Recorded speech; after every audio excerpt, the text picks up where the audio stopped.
वाहिगुरु जी का खालसा वाहिगुरु जी की फतेह।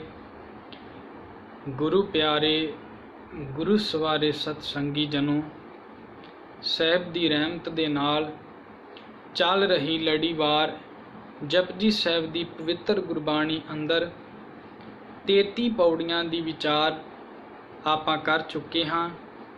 ਅੱਜ ਤੋਂ 34 ਪੌੜੀ ਤੋਂ ਸਤਿਗੁਰੂ ਜੀ ਸਾਡਾ ਉਹ ਪੈਂਡਾ ਆਰੰਭ ਕਰ ਰਹੇ ਨੇ ਜਿਸ ਪੈਂਡੇ ਦੇ ਵਿੱਚ ਅਸੀਂ ਰੱਬੀ ਘਰ ਤੱਕ ਪ੍ਰਵਾਨ ਹੋ ਸਕਦੇ ਹਾਂ, ਜਿਨ੍ਹਾਂ ਨੂੰ ਸਿੱਖ ਧਰਮ ਦੇ ਅੰਦਰ 5 ਖੰਡਾਂ ਦੇ ਨਾਮ ਦੇ ਨਾਲ ਬੁਲਾਇਆ ਜਾਂਦਾ ਹੈ।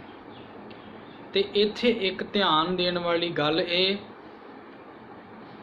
ਕਿ ਖੰਡ ਭਾਵੇਂ 5 ਨੇ, ਪਰ ਇਹਨਾਂ 5 ਖੰਡਾਂ ਦੀਆਂ ਜਿਹੜੀਆਂ ਪੌੜੀਆਂ ਨੇ ਉਹ 4 ਨੇ। 34, 35, 36 ਤੇ 37 ਨੰਬਰ ਪੌੜੀ, ਇਹ 4 ਪੌੜੀਆਂ ਦੇ ਵਿੱਚ ਸਾਹਿਬ ਨੇ 5 ਖੰਡਾਂ ਦੀ ਵਿਚਾਰ ਸਾਨੂੰ ਸਮਝਾਈ ਹੋਈ ਹੈ। ਖੰਡ ਦਾ ਅਰਥ ਹੈ ਟੁਕੜਾ। ਟੁਕੜਾ ਦਾ ਭਾਵ ਹੈ ਉਹ ਹਿੱਸਾ ਜਿਹਦੇ ਵਿੱਚ ਸਤਿਗੁਰੂ ਨੇ ਧਰਮ ਸਮਝਾਇਆ ਹੈ, ਉਹ ਧਰਮ ਦਾ ਹਿੱਸਾ ਹੈ। ਫਿਰ ਉਹ ਧਰਮ ਨੂੰ ਕਮਾਉਣ ਦੇ ਲਈ, ਕਿਉਂਕਿ ਧਰਮ ਕਮਾਉਣ ਦੇ ਲਈ ਜਿਹੜੀ ਅਸੀਂ ਅੱਜ ਕੱਲ੍ਹ ਬਣਾ ਕੇ ਬੈਠੇ ਨਾ ਵੀ ਸਾਡੀ ਸ਼ਰਧਾ ਹੈ ਅਸੀਂ ਆਹ ਕਰਮ ਕਰਨਾ ਹੈ, ਸਾਡੀ ਸ਼ਰਧਾ ਹੈ ਅਸੀਂ ਦੀਵੇ ਜਗਾਉਣੇ ਨੇ, ਸਾਡੀ ਸ਼ਰਧਾ ਹੈ ਅਸੀਂ ਦੇਵੀ ਦੇਵਤਿਆਂ ਨੂੰ ਵੀ ਪੂਜਦੇ ਹਾਂ, ਅਸੀਂ ਫੋਟੋਆਂ ਨੂੰ ਵੀ ਮੱਥਾ ਟੇਕਦੇ ਹਾਂ, ਅਸੀਂ ਆਪਣੀ ਸ਼ਰਧਾ ਦੇ ਅਧੀਨ ਇਹ ਕਰਮ ਕਰਦੇ ਹਾਂ। ਗੁਰੂ ਸਾਹਿਬ ਨੇ ਜਿੱਥੇ ਪਹਿਲਾਂ ਸਾਨੂੰ ਧਰਮ ਸਮਝਾਇਆ ਵੀ ਤੂੰ ਧਰਮੀ ਕਿਵੇਂ ਦਾ ਬਣਨਾ ਹੈ, ਫਿਰ ਉਹ ਧਰਮੀ ਬਣਨ ਦੇ ਨਾਲ ਨਾਲ ਉੱਥੇ ਇੰਟਰ ਕਰਾਉਣ ਦੇ ਲਈ ਸਾਨੂੰ ਸਤਿਗੁਰੂ ਨੇ ਗਿਆਨ ਖੰਡ ਦਾ ਅਗਲਾ ਜਿਹੜਾ ਹਿੱਸਾ ਸਮਝਾਇਆ ਹੈ। ਇੱਥੇ ਤੁਸੀਂ ਵੇਖੋਗੇ ਤੁਹਾਨੂੰ ਸ਼ਰਧਾ ਦਾ ਕੋਈ ਖੰਡ ਪ੍ਰਤੀਤ ਨਹੀਂ ਹੋਵੇਗਾ। ਗੁਰੂ ਸਾਹਿਬ ਨੇ ਕਿਹਾ ਗਿਆਨ ਤੋਂ ਬਿਨਾਂ ਧਰਮ ਦੀ ਸਮਝ ਲੱਗਣੀ ਨਹੀਂ। ਤੂੰ ਉਹਦੇ ਵਿੱਚ ਵੀ ਆਪਣੇ ਵੱਲੋਂ ਕੁਝ ਨਾ ਕੁਝ ਗਲਤ ਕਰ ਪਵੇਂਗਾ ਜੇ ਤੇਰੇ ਕੋਲ ਗਿਆਨ ਨਾ ਹੋਇਆ। ਤੇ ਜਦੋਂ ਤੈਨੂੰ ਸਮਝ ਲੱਗ ਗਈ, ਗਿਆਨ ਦਾ ਭਾਵ ਹੈ ਸਮਝ ਆ ਜਾਣਾ।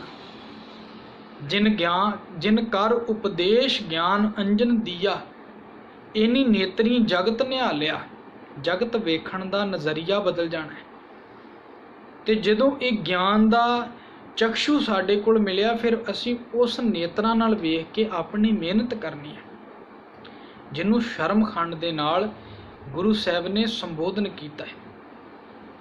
ਤੇ ਜਦੋਂ ਮਨੁੱਖ ਮਿਹਨਤ ਕਰੇਗਾ, ਧਰਮ ਸਮਝ ਕੇ, ਗਿਆਨ ਸਮਝ ਕੇ ਮਿਹਨਤ ਕਰੇਗਾ ਗੁਰ ਉਪਦੇਸ਼ ਦੇ ਨਾਲ, ਫਿਰ ਉਹਦੇ ਤੇ ਜਿਹੜੀ ਰੱਬੀ ਰਹਿਮਤ ਹੈ, ਕਰਮ ਦਾ ਭਾਵ ਹੈ ਰਹਿਮਤ ਦਾ ਖੰਡ, ਬਖਸ਼ਿਸ਼ ਦਾ ਖੰਡ, ਤੇ ਜਦੋਂ ਬਖਸ਼ਿਸ਼ ਹੋ ਗਈ ਤੇ ਨਾਲ ਹੀ ਉਹ ਹਿੱਸਾ ਸੱਚ ਬਣ ਜਾਂਦਾ ਹੈ। ਉਹ ਮਨੁੱਖ ਸੱਚਖੰਡ ਵਿੱਚ ਪ੍ਰਵੇਸ਼ ਕਰ ਜਾਂਦਾ ਹੈ, ਭਾਵ ਉਹਦਾ ਆਪਣਾ, ਜਿਹਨੂੰ ਗੁਰੂ ਸਾਹਿਬ ਕਹਿੰਦੇ ਅੰਤਰਗਤ ਤੀਰਥ ਮਲ ਨਾਉ, ਉਹਦਾ ਅੰਦਰਲਾ ਜਿਹੜਾ ਉਹ ਪਵਿੱਤਰ ਹੋ ਜਾਂਦਾ ਹੈ। ਅੱਜ ਗੁਰੂ ਸਾਹਿਬ ਸ਼ੁਰੂਆਤ ਕਰਦੇ ਨੇ ਧਰਮ ਖੰਡ ਦੀ, ਤੇ ਧਰਮ ਖੰਡ ਦੀ ਜਿਹੜੀ ਪੌੜੀ ਹੈ ਇਹ ਧਰਮ ਖੰਡ ਤੋਂ ਸ਼ੁਰੂ ਨਹੀਂ ਹੁੰਦੀ। ਜਿਹੜਾ ਅਸੀਂ ਸਮਝਦੇ ਹਾਂ ਕਈ ਵਾਰ ਵੀ ਸ਼ਾਇਦ ਜਿੱਥੇ ਗੱਲ ਕਰਦੇ ਨੇ ਧਰਮ ਖੰਡ ਕਾ ਇਹੋ ਧਰਮ, ਉਥੇ ਇਹ ਪੌੜੀ ਦੀ ਆਰੰਭਤਾ ਨਹੀਂ ਹੈ। ਪੌੜੀ ਦੀ ਆਰੰਭਤਾ ਹੁੰਦੀ ਹੈ ਰਾਤੀ, ਰੁੱਤੀ, ਥਿੱਤੀ, ਵਾਰ। ਰਾਤਾਂ, ਰੁੱਤਾਂ, ਥਿੱਤਾਂ ਭਾਵ ਤਰੀਕਾਂ, ਅਤੇ ਵਾਰ ਪਵਨ, ਪਵਨ ਭਾਵ ਹਵਾ। ਪਾਣੀ ਦਾ ਅਰਥ ਪਾਣੀ ਅਸੀਂ ਸਮਝਦੇ ਹਾਂ, ਅਗਨੀ, ਪਾਤਾਲ। ਗੁਰੂ ਸਾਹਿਬ ਕਹਿੰਦੇ ਇਹ 4 ਚੁਫੇਰਾ ਭਾਵ ਇਹ ਸਾਰਾ ਕੁਝ ਸਾਨੂੰ ਪਰਮੇਸ਼ਰ ਨੇ ਧਰਮ ਸਿੱਖਣ ਦੇ ਲਈ ਪੈਦਾ ਕੀਤਾ, ਨਾਲ ਦੀ ਨਾਲ ਸਾਡੀਆਂ ਲੋੜਾਂ ਪੂਰੀਆਂ ਕਰਨ ਦੇ ਲਈ, ਕਿਉਂਕਿ ਧਰਤੀ ਤੇ ਜੀਵਨ ਦੇ ਲਈ ਇਹਨਾਂ ਚੀਜ਼ਾਂ ਦੀ ਲੋੜ ਹੈ।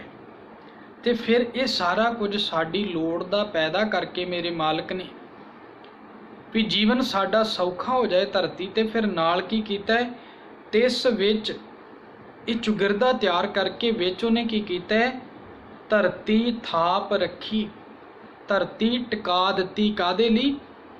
ਧਰਮਸ਼ਾਲ। ਧਰਮਸ਼ਾਲਾ ਭਾਵ ਜਿੱਥੇ ਧਰਮ ਸਿੱਖਿਆ ਜਾਣਾ ਹੈ, ਜਿੱਥੇ ਅਸੀਂ ਧਰਮ ਕਮਾਉਣਾ ਹੈ। ਜਿਵੇਂ ਪਾਠਸ਼ਾਲਾ ਵਿੱਚ ਅਸੀਂ ਪੜ੍ਹਨ ਜਾਂਦੇ ਹਾਂ, ਗਊਸ਼ਾਲਾ ਵਿੱਚ ਗਾਵਾਂ ਹੁੰਦੀਆਂ ਨੇ। ਇਹ ਧਰਮਸ਼ਾਲ ਦਾ ਭਾਵ ਹੈ ਧਰਮ ਦੀ ਸ਼ਾਲਾ, ਧਰਮ ਦਾ ਘਰ।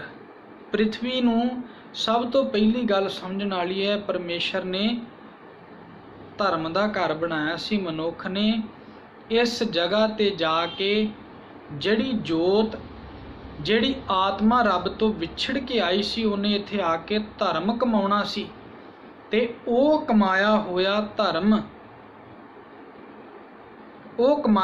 ਧਰਮ ਮਨੁੱਖ ਨੂੰ ਰੱਬ ਦੇ ਮਿਲਾਪ ਦੇ ਲਈ ਲਾਹੇਵੰਦ ਹੋਵੇਗਾ। ਤਿਸ ਵਿੱਚ ਧਰਤੀ ਥਾਪ ਰੱਖੀ ਧਰਮਸ਼ਾਲ।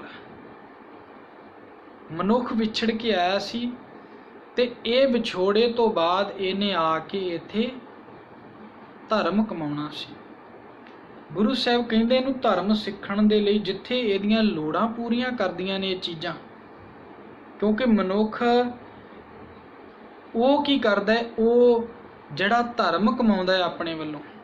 ਕਿਉਂਕਿ ਹੁਣ ਇੱਥੇ ਗੁਰੂ ਸਾਹਿਬ ਨੇ ਨਾ ਕੀਤੀ ਹੈ ਹਿੰਦੂ ਧਰਮ ਦੀ ਗੱਲ, ਨਾ ਕੀਤੀ ਹੈ ਮੁਸਲਮਾਨ ਧਰਮ ਦੀ ਗੱਲ, ਨਾ ਈਸਾਈ ਦੀ ਗੱਲ ਕੀਤੀ ਹੈ, ਨਾ ਯਹੂਦੀ ਦੀ ਗੱਲ ਕੀਤੀ ਹੈ, ਨਾ ਜੈਨੀ ਦੀ ਗੱਲ ਕੀਤੀ, ਨਾ ਬੋਧੀ ਦੀ ਗੱਲ ਕੀਤੀ।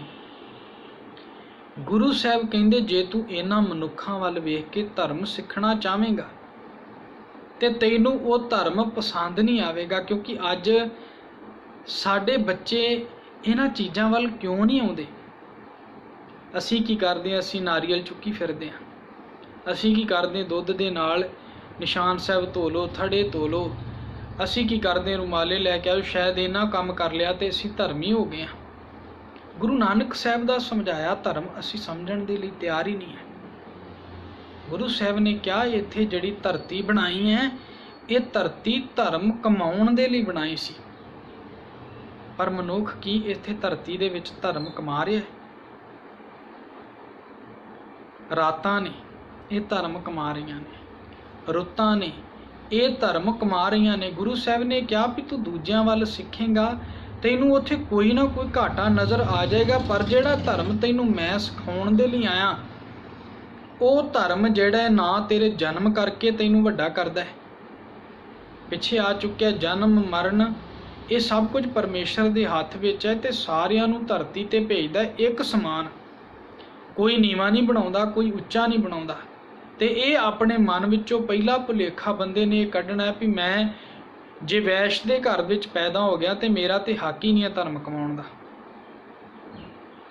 ਹਾਲਾਂਕਿ ਸੰਸਾਰ ਦੇ ਵਿੱਚ ਆ ਕੇ ਮਨੁੱਖ ਧੱਕਾ ਜ਼ਰੂਰ ਕਰਦਾ ਹੈ, ਜਾਂ ਆਪਣੇ ਪੈਸੇ ਦੇ ਜ਼ੋਰ ਦੇ ਨਾਲ, ਜਾਂ ਆਪਣੇ ਰੁਤਬੇ ਦੇ ਜ਼ੋਰ ਦੇ ਨਾਲ, ਜਾਂ ਇਹਦੇ ਕੋਲ ਇਹ ਸਰੀਰਕ ਬਲ ਹੋਵੇ, ਕਿਸੇ ਵੀ ਤਰੀਕੇ ਨਾਲ ਇਹ ਧੱਕਾ ਕਰਕੇ ਮਨੁੱਖ ਆਪਣੇ ਆਪ ਨੂੰ ਉੱਚਾ ਜ਼ਰੂਰ ਸਾਬਤ ਕਰਦਾ ਹੈ। ਪਰ ਪਰਮੇਸ਼ਰ ਨੇ ਧਰਤੀ ਬਣਾਈ, ਧਰਤੀ ਤੇ ਮਨੁੱਖ ਨੂੰ ਪੈਦਾ ਕੀਤਾ ਤੇ ਆ ਸਭ ਕੁਝ ਉਹਨਾਂ ਨੂੰ ਬਰਾਬਰ ਦਿੱਤਾ। ਇਹ ਤੂੰ ਗ੍ਰਹਿਣ ਕਰਨਾ ਹੈ ਤੇ ਗ੍ਰਹਿਣ ਕਰਦਿਆਂ ਕਰਦਿਆਂ ਇੱਥੇ ਕੁਝ ਕਰਮ ਕਰਨੇ ਨੇ। ਇੱਥੇ ਕੁਝ ਕਰਮ ਕਰਨੇ ਤੇ ਉਹ ਕਰਮ ਤੇਰੇ ਇਹ ਦੂਸਰੇ ਧਰਮਾਂ ਵਾਂਗੂ ਨਹੀਂ ਹੋਣੇ ਚਾਹੀਦੇ। ਸਭ ਤੋਂ ਵੱਡਾ ਧਰਮ ਕਿਹੜਾ ਹੈ ਜਿਹੜਾ ਅਸੀਂ ਸਿੱਖੀ ਦੇ ਤੌਰ ਤੇ ਸਮਝ ਲਈਏ? ਸਰਬ ਧਰਮ ਮਹਿ ਸ਼੍ਰੇਸ਼ਟ ਧਰਮ, ਹਰ ਕੋ ਨਾਮ ਜਪ ਨਿਰਮਲ ਕਰਮ। ਹਰੀ ਨੂੰ ਯਾਦ ਕਰਦਿਆਂ ਹੋਇਆਂ ਚੰਗੇ ਕੰਮ ਕਰਨੇ ਸਭ ਤੋਂ ਵੱਡਾ ਧਰਮ ਗੁਰੂ ਨਾਨਕ ਸਾਹਿਬ ਨੇ ਇਹਨੂੰ ਗਿਣਿਆ ਹੈ। ਦੂਸਰੇ ਤੌਰ ਤੇ ਅਸੀਂ ਕਰ ਲਈਏ ਤੇ ਉਹ ਧਰਮ ਸਾਡੇ ਵੱਲੋਂ ਉੱਚੇ ਨੀਵੇਂ ਨਹੀਂ ਗਿਣੇ ਜਾਂਦੇ। ਹਿੰਦੂ ਧਰਮ ਉਹ ਮੁਸਲਮਾਨਾਂ ਦੇ ਨਾਲ ਨਫ਼ਰਤ ਕਰਦਾ ਹੈ, ਮੁਸਲਮਾਨ ਹਿੰਦੂਆਂ ਨਾਲ ਨਫ਼ਰਤ ਕਰਦੇ ਨੇ। ਹਰ ਇੱਕ ਬੰਦਾ ਇੱਕ ਦੂਸਰੇ ਨਾਲ ਆਪਣੇ ਧਰਮ ਨੂੰ ਛੱਡ ਕੇ ਨਫ਼ਰਤ ਕਰਦਾ ਹੈ। ਪਰ ਜਦੋਂ ਗੁਰੂ ਨਾਨਕ ਸਾਹਿਬ ਦੇ ਧਰਮ ਦੀ ਗੱਲ ਆਉਂਦੀ ਹੈ ਤੇ ਗੁਰੂ ਸਾਹਿਬ ਕਹਿੰਦੇ ਅਵਲ ਅੱਲਾਹ ਨੂਰ ਉਪਾਇਆ, ਕੁਦਰਤ ਕੇ ਸਭ ਬੰਦੇ ਏਕ ਨੂਰ ਤੇ ਸਭ ਜਗ ਉਪਜਿਆ, ਕੌਣ ਭਲੇ ਕੋ ਮੰਦੇ। ਸਾਰੀ ਸ੍ਰਿਸ਼ਟੀ ਇੱਕ ਨੂਰ ਤੋਂ ਪੈਦਾ ਹੋਈ ਹੈ, ਇਹਨਾਂ ਵਿੱਚ ਕੌਣ ਭਲਾ ਹੈ ਤੇ ਕੌਣ ਭੈੜਾ ਹੈ। ਜਿਹੜੀ ਗੱਲ ਪਿੱਛੇ ਆ ਚੁੱਕੀ ਹੈ, ਜਿਸ ਹੱਥ ਜ਼ੋਰ ਕਰ ਵੇਖੈ ਸੋਏ, ਨਾਨਕ ਉੱਤਮ ਨੀਚ ਨਾ ਕੋਏ। ਸਾਰਿਆਂ ਨੂੰ ਪੈਦਾ ਕਰਨ ਵਾਲਾ ਇੱਕ ਹੈ, ਤੇ ਇੱਕ ਪੈਦਾ ਕਰਨ ਵਾਲਾ ਹੈ ਜਦੋਂ, ਤੇ ਉਹ ਦੂਸਰੇ ਬੰਦੇ ਨਾਲ ਕਿਸੇ ਨਾਲ ਵੈਰ ਕਰਨ ਵਾਲਾ ਨਹੀਂ ਹੈ, ਨਿਰਵੈਰ ਵੀ ਹੈ। ਜੇ ਨਿਰਵੈਰ ਨਾ ਹੁੰਦਾ ਤੇ ਭਾਵੇਂ ਅਸੀਂ ਮੰਨ ਲੈਂਦੇ ਵੀ ਉਹ ਕਿਸੇ ਨੂੰ ਨੀਵਿਆਂ 'ਚ ਪੈਦਾ ਕਰ ਸਕਦਾ ਹੈ, ਕਿਸੇ ਨੂੰ ਉੱਚਿਆਂ 'ਚ ਪੈਦਾ ਕਰ ਸਕਦਾ ਹੈ, ਪਰ ਮੂਲ ਮੰਤਰ ਅਸੀਂ ਪੜ੍ਹ ਕੇ ਆਏ ਹਾਂ, ਤੇ ਮੂਲ ਮੰਤਰ ਸਾਡਾ ਸਮਝਾਉਂਦਾ ਹੈ ਕਿ ਜਿਹੜਾ ਰੱਬ ਹੈ, ਪਰਮੇਸ਼ਰ ਹੈ, ਕਿਸੇ ਨਾਲ ਵੈਰ ਕਰਨ ਵਾਲਾ ਬਿਲਕੁਲ ਨਹੀਂ ਹੈ। ਨਿਰਭਉ ਹੈ, ਨਿਰਵੈਰ ਹੈ। ਨਿਰਭਉ ਦਾ ਅਰਥ ਹੈ ਕਿਸੇ ਕੋਲੋਂ ਡਰਦਾ ਨਹੀਂ, ਉਹਦੇ ਅੰਦਰ ਡਰ ਭਾਵਨਾ ਨਹੀਂ ਹੈ। ਇਹ ਨਹੀਂ ਚਾਰ ਬੰਦੇ ਇਕੱਠੇ ਹੋਣਗੇ ਤੇ ਉਹਨੂੰ ਪੈਸੇ ਦੇ ਦੇਣਗੇ, ਜਾਂ ਉਹਨੂੰ ਡਰਾ ਕੇ ਉਹਦੇ ਧਰਮ ਦੇ ਵਿੱਚ ਤਬਦੀਲੀ ਕਰ ਲੈਣਗੇ, ਜਾਂ ਉਹ ਕਿਸੇ ਨਾਲ ਵੈਰ ਰੱਖਣ ਵਾਲਾ ਹੈ ਤੇ ਉਹ ਸ਼ੂਦਰਾਂ ਦੇ ਵਿੱਚ ਪੈਦਾ ਕਰੀ ਜਾ ਰਿਹਾ ਹੈ। ਗੁਰੂ ਸਾਹਿਬ ਕਹਿੰਦੇ ਨਹੀਂ, ਉਹਨੇ ਸਾਰਿਆਂ ਨੂੰ ਬਰਾਬਰ ਵਰਤਣ ਦੇ ਲਈ ਦਿੱਤਾ ਹੈ। ਤੇ ਸਭ ਤੋਂ ਪਹਿਲੀ ਲੋੜ ਹੈ ਤੈਨੂੰ ਧਰਮ ਸਿੱਖਣ ਦੀ, ਤੇ ਧਰਮ ਸਿੱਖਣ ਦੇ ਲਈ ਜੇ ਤੂੰ ਕਿਸੇ ਵੱਲ ਵੇਖੇਂਗਾ ਤੇ ਤੇਰੇ ਅੰਦਰ ਸ਼ਾਇਦ ਉਹ ਨਫ਼ਰਤ ਫਿਰ ਬਲਦੀ ਰਵੇ, ਕਿਉਂਕਿ ਜਿਹੜਾ ਰੱਬੀ ਕਲਾਮ ਹੁੰਦਾ ਹੈ। ਇਸੇ ਕਰਕੇ ਗੁਰੂ ਸਾਹਿਬ ਨੇ ਕਿਹਾ ਸੀ ਨਾ ਵੀ ਜੈਸੀ ਮੈਂ ਆਵੈ ਖਸਮ ਕੀ ਬਾਣੀ, ਤੈਸੜਾ ਕਰੀ ਗਿਆਨ ਵੇ ਲਾਲੋ, ਪਾਪ ਕੀ ਜਾਂਚ ਲੈ ਕਾਬਲੋਂ ਧਾਇਆ, ਜ਼ੋਰੀ ਮੰਗੈ ਦਾਨ ਵੇ ਲਾਲੋ। ਜਿਹੜੀ ਇਹ ਬਾਣੀ ਆਈ ਹੈ ਖਸਮ ਕੀ ਹੈ। ਜੈਸੀ ਮੈਂ ਆਵੈ ਖਸਮ ਕੀ ਬਾਣੀ, ਤੈਸੜਾ ਕਰੀ ਗਿਆਨ ਵੇ ਲਾਲੋ। ਇਹ ਬਾਣੀ ਰੱਬ ਦੀ ਹੈ, ਧੁਰ ਕੀ ਬਾਣੀ ਆਈ। ਇਹ ਬਾਣੀ ਧੁਰੋਂ ਆਈ ਹੋਈ ਹੈ, ਤੇ ਧੁਰੋਂ ਆਈ ਚੀਜ਼ ਰੱਬ ਦੀ ਪਵਿੱਤਰ ਕਲਾਮ ਹੁੰਦਾ। ਇਸੇ ਕਰਕੇ ਜਦੋਂ ਆਪਾਂ ਪਿਛਲੇ ਵੱਲ ਝਾਤ ਮਾਰਦੇ ਹਾਂ, ਹਿੰਦੂ ਧਰਮ ਦੇ ਜਿਹੜੇ ਗ੍ਰੰਥ ਹੈ, ਇੱਕ ਦੂਸਰੇ ਕੋ ਸੁਣ ਸੁਣਾ ਕੇ ਹਜ਼ਾਰਾਂ ਸਾਲ ਦਾ ਇਹਨਾਂ ਸਫ਼ਰ ਤੈਅ ਕੀਤਾ ਹੈ। ਫਿਰ ਜਾ ਕੇ ਰਿਸ਼ੀ ਮੁਨੀਆਂ ਵੱਲੋਂ ਲਿਖੇ ਜਾਂਦੇ ਨੇ ਵੇਦ, ਪੁਰਾਣ। ਪੈਗੰਬਰ ਮੂਸਾ ਵਰਗੇ ਕਿੰਨਾ ਸਮਾਂ ਉਹਨਾਂ ਨੂੰ ਚਲ ਗਿਆ ਨੂੰ ਹੋ ਜਾਂਦਾ ਹੈ, ਤੇ ਉਹਨਾਂ ਪਿੱਛੋਂ ਉਹਨਾਂ ਦੇ ਸੰਤ ਉਹ ਲਿਖਦੇ ਨੇ ਉਹਨਾਂ ਦਾ ਕਲਾਮ। ਜਿਹੜੀ ਬਾਈਬਲ ਹੈ ਉਹ ਮੂਸਾ ਵੱਲੋਂ ਜਾਂ ਇਹ ਯਿਸੂ ਵੱਲੋਂ ਲਿਖੀ ਹੋਈ ਨਹੀਂ ਹੈ, ਉਹਨਾਂ ਦੇ ਮੰਨਣ ਵਾਲੇ ਅਗਾਂਹ ਹਜ਼ਾਰਾਂ ਸਾਲ ਬਾਅਦ ਉਹ ਲਿਖਦੇ ਨੇ। ਕੁਰਾਨ ਮੁਹੰਮਦ ਸਾਹਿਬ ਵੱਲੋਂ ਲਿਖੀ ਹੋਈ ਨਹੀਂ ਹੈ, ਉਹਨਾਂ ਤੋਂ ਅਗਾਂਹ ਬਹੁਤ ਲੰਬਾ ਸਮਾਂ ਬਾਅਦ ਉਹਨਾਂ ਦੇ ਮੰਨਣ ਵਾਲੇ ਲਿਖਦੇ ਨੇ। ਸਾਡੇ ਤੇ ਇਸੇ ਕਰਕੇ ਗੁਰੂ ਸਾਹਿਬ ਨੇ ਬੜੀ ਰਹਿਮਤ ਕੀਤੀ। ਗੁਰੂ ਅਰਜਨ ਦੇਵ ਮਹਾਰਾਜ, ਜਿਨ੍ਹਾਂ ਦਾ ਸ਼ਹੀਦੀ ਦਾ ਦਿਹਾੜਾ ਵੀ 26 ਤਰੀਕ ਨੂੰ ਆ ਰਿਹਾ ਹੈ, ਉਹਨਾਂ ਨੇ ਆਪਣੇ ਹੱਥੀਂ ਇਹ ਪਵਿੱਤਰ ਗੁਰਬਾਣੀ ਸਾਨੂੰ ਲਿਖ ਕੇ ਦੇ ਦਿੱਤੀ। ਜੇ ਕੋਈ ਅਗਾਂਹ ਲਿਖਦਾ ਤੇ ਭਾਵੇਂ ਇਹਦੇ ਵਿੱਚ ਵੀ ਮਿਲਾਵਟ ਕਰ ਦਿੰਦਾ, ਕਿਉਂਕਿ ਉਸ ਸਮੇਂ ਤੱਕ ਵੀ ਬਾਬਾ ਪ੍ਰਿਥੀ ਚੰਦ ਵਰਗਿਆਂ ਨੇ ਬਹੁਤ ਕੁਝ ਆਪਣੇ ਵੱਲੋਂ ਹਰਿਮੰਦਰ ਸਾਹਿਬ ਦੀ ਨਕਲ ਵੀ ਕੀਤੀ, ਗੁਰੂ ਗ੍ਰੰਥ ਸਾਹਿਬ ਦੀ ਬਾਣੀ ਦੀ ਵੀ ਨਕਲ ਕਰ ਲਈ। ਮਿਹਰਬਾਨ ਬਾਬਾ ਪ੍ਰਿਥੀ ਚੰਦ ਦਾ ਪੁੱਤਰ ਨਾਨਕ ਨਾਮ ਦੇ ਹੇਠਾਂ ਉਹਨੇ ਬਾਣੀ ਵੀ ਬਹੁਤ ਆਪਣੇ ਵੱਲੋਂ ਲਿਖਣੀ ਸ਼ੁਰੂ ਕੀਤੀ ਸੀ। ਗੁਰੂ ਸਾਹਿਬ ਅੱਜ ਕਹਿ ਰਹੇ ਨੇ ਵੀ ਤੈਨੂੰ ਧਰਮ ਸਿੱਖਣ ਦੀ ਲੋੜ ਹੈ। ਇੱਥੇ ਧਰਤੀ ਤੇ ਧਰਮ ਕਮਾਉਣਾ ਹੈ, ਤੇ ਸਭ ਤੋਂ ਪਹਿਲਾਂ ਧਰਮ ਸਿੱਖਣ ਦੇ ਲਈ ਤੈਨੂੰ ਰਾਤਾਂ ਵੱਲ ਵੇਖਣਾ ਪਵੇਗਾ ਵੀ ਇਹਨਾਂ ਦਾ ਧਰਮ ਕਿਸੇ ਦੇ ਡਰ ਅਧੀਨ ਤਬਦੀਲ ਨਹੀਂ ਹੁੰਦਾ, ਕਿਸੇ ਦੇ ਰੁਤਬੇ ਅਧੀਨ ਤਬਦੀਲ ਨਹੀਂ ਹੁੰਦਾ, ਕਿਸੇ ਦੇ ਲਾਲਚ ਅਧੀਨ ਤਬਦੀਲ ਨਹੀਂ ਹੁੰਦਾ। ਰਾਤਾਂ ਜਿਹੜੇ ਸਮੇਂ ਨਾਲ ਰਾਤ ਨੇ ਆਉਣਾ, ਉਹ ਰਾਤ ਨੇ ਆਪਣਾ ਕਰਮ ਹਜ਼ਾਰਾਂ ਸਾਲਾਂ ਤੋਂ ਨਿਭਾਉਂਦੀ ਆ ਰਹੀ ਹੈ। ਰੱਬ ਦੇ ਭੈ ਦੇ ਵਿੱਚ ਇਹ ਪਾਣੀ, ਇਹ ਅੱਗ, ਸਾਰਾ ਕੁਝ ਆਪਣੇ ਕਰਮ ਬਾ ਦਸਤੂਰ ਨਿਭਾ ਰਹੇ। ਭੈ ਵਿੱਚ ਪਵਨ ਪਹੈ ਸਦ ਵਾਓ, ਭੈ ਵਿੱਚ ਚੱਲੈ ਲੱਖ ਦਰਿਆਓ। ਇਹ ਰੱਬ ਦੇ ਭੈ ਦੇ ਵਿੱਚ ਕਰਮ ਕਰ ਰਹੇ ਨੇ। ਭੈ ਦੇ ਵਿੱਚ ਕਰਮ ਕਰਨ ਦਾ ਮਤਲਬ ਹੈ ਰੱਬ ਦੀ ਆਗਿਆ ਦੇ ਵਿੱਚ ਚੱਲ ਰਹੇ ਨੇ। ਤੇ ਤੈਨੂੰ ਧਰਮ ਸਿੱਖਣ ਦੀ ਸਭ ਤੋਂ ਵੱਡੀ ਲੋੜ ਹੈ ਵੀ ਜਿਵੇਂ ਇਹ ਆਪਣੇ ਅਕੀਦੇ ਵਿੱਚ ਕਾਇਮ ਨੇ, ਤੂੰ ਆਪਣੇ ਧਰਮ ਦੇ ਵਿੱਚ ਕਾਇਮ ਰਹਿਣਾ ਚਾਹੀਦਾ ਹੈ। ਜਿਹੜੇ ਧਰਮ ਨੂੰ ਤੈਨੂੰ ਮੈਂ ਸਿਖਾਉਣਾ ਹੈ, ਅਗਾਂਹ ਧਰਮ ਦੀ ਗੱਲ ਗੁਰੂ ਸਾਹਿਬ ਸਿਖਾਉਣਗੇ ਵੀ ਧਰਮ ਕੀ ਹੈ, ਪਰ ਪਹਿਲਾਂ ਇਹ ਸਿਖਾ ਰਹੇ ਨੇ ਵੀ ਇਹ ਚੀਜ਼ਾਂ ਜਿੱਥੇ ਉਹਦੇ ਮਾਲਕ ਦੇ ਹੁਕਮ ਦੇ ਵਿੱਚ ਕਾਇਮ ਰਹਿੰਦੀਆਂ ਨੇ, ਕਿਉਂਕਿ ਇਹ ਧਰਤੀ ਤੇ ਇਹ ਚੀਜ਼ਾਂ ਭਾਵੇਂ ਵਰਤਣ ਲਈ ਵੀ ਦਿੱਤੀਆਂ ਨੇ, ਪਰ ਧਰਤੀ ਦੀ ਇੱਕ ਸਭ ਤੋਂ ਵੱਡੀ ਖੂਬੀ ਹੈ, ਧਰਤੀ ਦੇ ਵਿੱਚ ਮਨੁੱਖ ਜੋ ਵੀ ਬੀਜਦਾ ਹੈ, ਧਰਤੀ ਉਹਨੂੰ ਉਹੀ ਕੁਝ ਪੈਦਾ ਕਰਕੇ ਦਿੰਦੀ ਹੈ। ਇਹ ਨਹੀਂ ਹੈ ਵੀ ਧਰਤੀ ਦੇ ਵਿੱਚ ਮਨੁੱਖ ਕਣਕ ਦਾ ਬੀਜ ਬੀਜੇ ਤੇ ਉਹਨੂੰ ਵੱਢਣ ਦੇ ਲਈ ਝੋਨਾ ਮਿਲ ਜਾਏ, ਜੀਰੀ ਮਿਲ ਜਾਏ, ਪੌਦਾ ਉਹ ਲਾਵੇ ਸਿਆਂ ਦਾ ਤੇ ਉੱਗ ਪਵੇ ਅਮਰੂਦਾਂ ਦਾ। ਇਵੇਂ ਨਹੀਂ ਹੁੰਦਾ। ਇਸੇ ਕਰਕੇ ਗੁਰਬਾਣੀ ਵਿੱਚ ਇੱਕ ਥਾਵੇਂ ਆਉਂਦਾ ਹੈ ਕਿ ਲੋੜੈ ਦਾਖ ਬਜ਼ੂਰੀਆਂ, ਕਿੱਕਰ ਬੀਜੈ ਜੱਟ।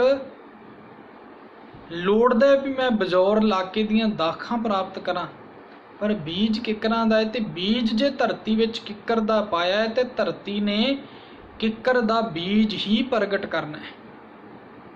ਜਦੋਂ ਤੱਕ ਉਹ ਬੀਜ ਤੇਰੇ ਕਬਜ਼ੇ ਦੇ ਵਿੱਚ ਹੈ, ਤੂੰ ਮਤਾ ਕਿਸੇ ਨੂੰ ਦੱਸੇ ਨਾ ਵੀ ਮੇਰੇ ਕੋਲ ਇਹ ਬੀਜ ਹੈ, ਤੂੰ ਕਹੀ ਜਾਵੇਂ ਫਲਾਣੀ ਫਸਲ ਹੈ, ਪਰ ਜਦੋਂ ਧਰਤੀ ਦੇ ਵਿੱਚ ਬੀਜ ਦੇਵੇਂਗਾ ਤੇ ਧਰਤੀ ਨੇ ਉਹੀ ਕੁਝ ਪ੍ਰਗਟ ਕਰਨਾ ਹੈ ਜਿਹੜਾ ਧਰਤੀ ਦੇ ਵਿੱਚ ਬੀਜ ਤੂੰ ਪਾ ਦੇਵੇਂਗਾ। ਅੱਜ ਗੁਰੂ ਸਾਹਿਬ ਕਹਿ ਰਹੇ ਨੇ ਵੀ ਇਹ ਧਰਮ ਜਿਹੜਾ ਮੈਂ ਤੈਨੂੰ ਸਿਖਾਉਣਾ ਚਾਹੁੰਦਾ, ਪਹਿਲਾਂ ਤੇ ਤੇਰਾ ਨਿਸ਼ਚਾ ਹੋ ਲੈਣਾ ਚਾਹੀਦਾ ਵੀ ਜਿਹੜੀ ਮੈਂ ਚੀਜ਼ ਸਿੱਖ ਲਈ ਮੈਂ ਉਸ ਚੀਜ਼ ਤੇ ਕਾਇਮ ਰਹਿਣਾ ਹੈ। ਜਿਵੇਂ ਧਰਤੀ ਆਪਣੇ ਕਰਮ ਦੇ ਉੱਤੇ ਕਾਇਮ ਹੈ, ਉਹਦਾ ਕਰਮ ਹੀ ਇਹ ਰੱਬ ਨੇ ਬਣਾਇਆ ਵੀ ਜਿਹੜਾ ਤੇਰੇ ਵਿੱਚ ਬੀਜ ਪੈ ਜਾਏ ਉਹ ਬੀਜ ਤੂੰ ਪ੍ਰਗਟ ਕਰਨਾ ਹੈ। ਦੂਸਰਾ ਧਰਤੀ ਦਾ ਇੱਕ ਇਹ ਹੈ ਵੀ ਧਰਤੀ ਮਾੜੇ ਅਤੇ ਚੰਗੇ ਇਨਸਾਨ ਵਿੱਚ ਫਰਕ ਨਹੀਂ ਕਰਦੀ, ਉਹ ਹਰ ਇੱਕ ਨੂੰ ਆਪਣੇ ਵੱਲੋਂ ਪਾਲਣ ਦਾ ਜ਼ੋਰ ਲਾਉਂਦੀ ਹੈ। ਧਰਮੀ ਇਨਸਾਨ ਕਿਸੇ ਨਾਲ ਧਰਮ ਦੇ ਪੱਖ ਤੋਂ ਨਫ਼ਰਤ ਨਹੀਂ ਕਰਦਾ, ਉਹ ਹਰ ਇੱਕ ਨੂੰ ਆਪਣੇ ਗਲਾਵੇ ਵਿੱਚ ਲੈ ਕੇ ਇਹ ਧਰਮ ਸਿਖਾਉਣ ਦੀਆਂ ਆਪਣੇ ਵੱਲੋਂ ਕੋਸ਼ਿਸ਼ਾਂ ਕਰਦਾ ਰਹਿੰਦਾ ਹੈ। ਗੁਰੂ ਸਾਹਿਬ ਕਹਿੰਦੇ ਧਰਤੀ ਵਰਗਾ ਧਰਮ, ਇਹਨਾਂ ਰੁੱਤਾਂ ਰਾਤਾਂ ਪਵਨ ਪਾਣੀ ਅਗਨੀ ਵਰਗਾ ਧਰਮੀ ਤੇਰੇ ਅੰਦਰ ਇੱਕ ਨਿਸ਼ਚਾ ਪੈਦਾ ਹੋ ਜਾਣਾ ਚਾਹੀਦਾ ਵੀ ਮੈਂ ਇਸ ਰਸਤੇ ਤੇ ਤੁਰ ਗਿਆ ਤੇ ਮੈਂ ਇਸ ਰਸਤੇ ਤੋਂ ਪਿਛਾਂਹ ਨਹੀਂ ਹੋਣਾ। ਰਸਤਾ ਗੁਰੂ ਸਾਹਿਬ ਕਹਿੰਦੇ ਤੈਨੂੰ ਸਮਝਾਇਆ ਜਾਵੇਗਾ, ਰਸਤਾ ਸਮਝਾਇਆ ਜਾਵੇਗਾ, ਪਰ ਜਦੋਂ ਸਮਝ ਲੱਗੀ ਵੀ ਧਰਮ ਇਹ ਵੇ ਤੇ ਉਸ ਧਰਮ ਤੋਂ ਫਿਰ ਪਿਛਾਂਹ ਪੈਰ ਪੁੱਟਣਾ ਵੀ ਉਹ ਤੇਰੇ ਲਈ ਗਲਤ ਹੋਵੇਗਾ। ਤੈਨੂੰ ਇਸ ਧਰਤੀ ਤੇ ਧਰਮ ਕਮਾਉਣ ਦੇ ਲਈ ਭੇਜਿਆ, ਧਰਮ ਸਿੱਖਣ ਦੇ ਲਈ ਭੇਜਿਆ, ਤੇ ਤੈਨੂੰ ਅੱਜ ਸਮਝ ਲੱਗੇਗੀ ਵੀ ਧਰਮ ਖੰਡ ਅਸਲ ਵਿੱਚ ਹੈ ਕਿਹੜਾ ਹੈ। ਅਗਾਂਹ ਗੁਰੂ ਸਾਹਿਬ ਫਿਰ ਉਹ ਧਰਮ ਸਾਨੂੰ ਸਮਝਾਉਣ ਦੇ ਲਈ ਅਗਾਂਹ ਯਤਨ ਕਰਦੇ ਨੇ ਕਿ ਇਹ ਧਰਤੀ ਜਿੱਥੇ ਧਰਮਸ਼ਾਲਾ ਹੈ, ਇੱਥੇ ਕਈ ਜੀਵ ਤੇ ਕਈ ਰੰਗਾਂ ਦੇ ਨਾਵਾਂ ਦੇ ਜੀਵ ਜੰਤੂ ਇੱਥੇ ਪੈਦਾ ਨੇ, ਤੇ ਇਸ ਵਿੱਚ ਜੀ ਜੁਗਤ ਕੇ ਰੰਗ, ਕਈ ਜੁਗਤਾਂ ਦੇ ਰੰਗਾਂ ਦੇ ਭਾਵ ਆਪੋ ਆਪਣੀ ਸੋਚ ਲੈ ਕੇ ਇਨਸਾਨ ਇਸ ਧਰਤੀ ਤੇ ਆਉਂਦਾ ਹੈ। ਉਹਨਾਂ ਦੇ ਨਾਮ ਵੀ ਕਈ ਰਹਿਣਗੇ, ਪਰ ਅਗਾਂਹ ਉਹਨਾਂ ਦੇ ਨਾਲ ਧਰਮ ਕਿਵੇਂ ਜੁੜਦਾ ਹੈ ਇਹ ਆਪਾਂ ਕੱਲ ਰੋਜ਼ ਰਹਿਮਤ ਦੇ ਨਾਲ ਗੁਰੂ ਸਾਹਿਬ ਦੀ ਵਾਚਣ ਦਾ ਯਤਨ ਕਰਾਂਗੇ। ਅੱਜ ਆਪਾਂ ਸ਼ੁਰੂਆਤ ਕੀਤੀ ਹੈ ਵੀ ਇੱਥੋਂ 5 ਖੰਡਾਂ ਦੀ ਗੱਲ ਗੁਰੂ ਨਾਨਕ ਸਾਹਿਬ ਸਮਝਾਉਂਦੇ ਨੇ, ਤੇ ਇਹੀ 5 ਖੰਡ ਨੇ। ਜੇ ਸਾਨੂੰ ਇਹੀ ਸਮਝ ਲੱਗ ਜਾਣ ਤੇ ਸਾਨੂੰ ਗੁਰੂ ਨਾਨਕ ਦੇਵ ਜੀ ਮਹਾਰਾਜ ਦਾ ਧਰਮ ਜਿਹੜਾ ਬੜੇ ਤਰੀਕੇ ਨਾਲ ਸਾਨੂੰ ਸਮਝ ਲੱਗ ਜਾਏਗਾ। ਗੁਰੂ ਸਾਹਿਬ ਸਾਨੂੰ ਕਿਸ ਤਰੀਕੇ ਨਾਲ ਰੱਬ ਨਾਲ ਜੋੜਨਾ ਚਾਹੁੰਦੇ ਨੇ। ਫਿਰ ਸਾਡੇ ਵਿੱਚੋਂ ਵਹਿਮ ਭਰਮ ਕੁਕਰਮ ਜੋ ਕੁਝ ਅਸੀਂ ਕਰਦੇ ਹਾਂ ਇਹ ਸਾਰਾ ਕੁਝ ਹੌਲੀ ਹੌਲੀ ਸਾਡੇ ਵਿੱਚੋਂ ਨਿਕਲ ਜਾਏਗਾ, ਜੇ ਸਾਨੂੰ ਇਹ 5 ਖੰਡਾਂ ਦੀ ਵੀ ਸਮਝ ਲੱਗ ਜਾਏ, ਕਿਉਂਕਿ ਇਹ ਸਿੱਖੀ ਦਾ ਸਭ ਤੋਂ ਮੋਟਾ ਰਸਤਾ ਹੈ ਜਿਹੜਾ ਗੁਰੂ ਸਾਹਿਬ ਤੈਅ ਕਰਵਾ ਰਹੇ ਨੇ। ਇੰਨੀਆਂ ਬੇਨਤੀਆਂ ਪ੍ਰਵਾਨ ਕਰਨੀਆਂ। ਫਤਿਹ ਬੁਲਾਓ। ਵਾਹਿਗੁਰੂ ਜੀ ਕਾ ਖਾਲਸਾ, ਵਾਹਿਗੁਰੂ ਜੀ ਕੀ ਫਤਿਹ।